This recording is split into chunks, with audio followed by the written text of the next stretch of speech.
হাত তো না, বুলেট ট্রেনের চাকা।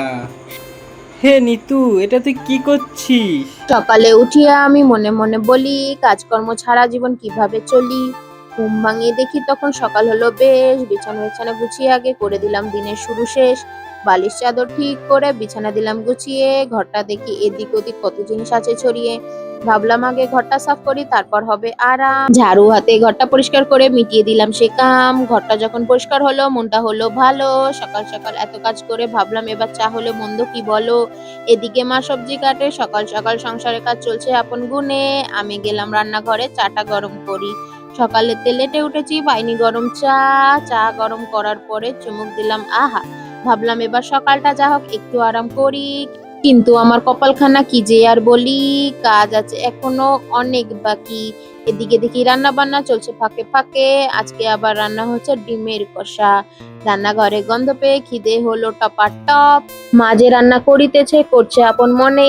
আমি আবার ভাইয়ের ঘরটা দিলাম ঝাড়ু যতনে। ভাইয়ের ঘরটা পরিষ্কার করে গুছিয়ে নিলাম, তাই কাজকর্ম সব শেষ করে খেতে বসলাম ভাই। খাবার হাতে কার্টুন চলে এই আমার রীতি। কার্টুন দেখে খাওয়ার নেশা এই যে আমার নীতি। খেতে খেতে কার্টুন দেখা কি যে মজার ব্যাপার। এই অভ্যাসটা ছাড়তে বললে আমি বলবো সে হবে না আর। এরই মাঝে হঠাৎ দেখি পার্সেল এলো ঘরে। আমার অর্ডার করা জিনিস এলো আমার হাতে। পার্সেল খুলে দেখি আমি মনের মাঝে সুখী। নতুন জিনিস হাতে পেয়ে মন হাসি খুশি। এরপর শুরু হলো ফুচকা অভিযান। ফুচকা দেখে আমার আনন্দ একটু শুনে যান। ভাবলাম এবার দিনটা বুঝি হলো আমার শেষ, কিন্তু তখনও জানতাম না যে বাকি আছে আমার কাজ বিশেষ। রাত বাড়িল, ঘড়ি চলিল, ঘুমের সময় হলো। কিন্তু মায়ের বান্ধবী ললিতা পিঠে খেতে এলো। একটা পিঠে দুটো পিঠে চললো পিঠের পালা। বানাতে বানাতে রাত 12টা, এবার বিশেষ জ্বালা। হে নিতু, এটা তুই কি করছিস? কুলি পিঠে বানাচ্ছি। কুলি পিঠে না এখন আবার কুলি পিঠে খাওয়ার কি ইচ্ছা হলো? হ্যাঁ, এত রাত্রে বেলা? আমার ইচ্ছা না রে, দেখ এখন বাজে হচ্ছে 11টা, ঠিক আছে। মার কোন বান্ধবী, ঠিক আছে, আমি জানি না, আমি নাম নেবো না, যাই হোক, সে যদি দেখে নেয় তাহলে খারাপ ভাববে। তো তার নাকি সে পিঠে বানাতে পারে না, তাই পিঠে খেতে ইচ্ছা করে। তাই মাকে বলে, আর মা আমাকে শাস্তি দেয় যে বানা। এখন রাত 11টার সময় বানাচ্ছিস, আর কালকে মা দেবে খাতে, তার জন্য কি অবস্থা! ছি ছি ছি। দেখ এখন এই কটা, ওই দেখ ওইখানে আরো রয়েছে, ঠিক আছে। এটা কি করছো? কত বানাবা? আরে ওদেরও কত দিতে জনকে হবে, খাওয়াবা? আমরাও একটু খাওয়াবো, ওদেরও একটু দেবো। আগের দিন দিয়েছি তো এইটুকু বাটিতে করে হয়নি, তার জন্য আজকে একটু বেশি করে ওদের দেবো। খেতে চাইছে তা কি করবো বল, আমরাও খাবো। এত পিঠে! এরকম ঠিকই তো আছে, আমরাও খাওয়া যাবে, ওদেরও খাওয়ানো হয়ে যাবে।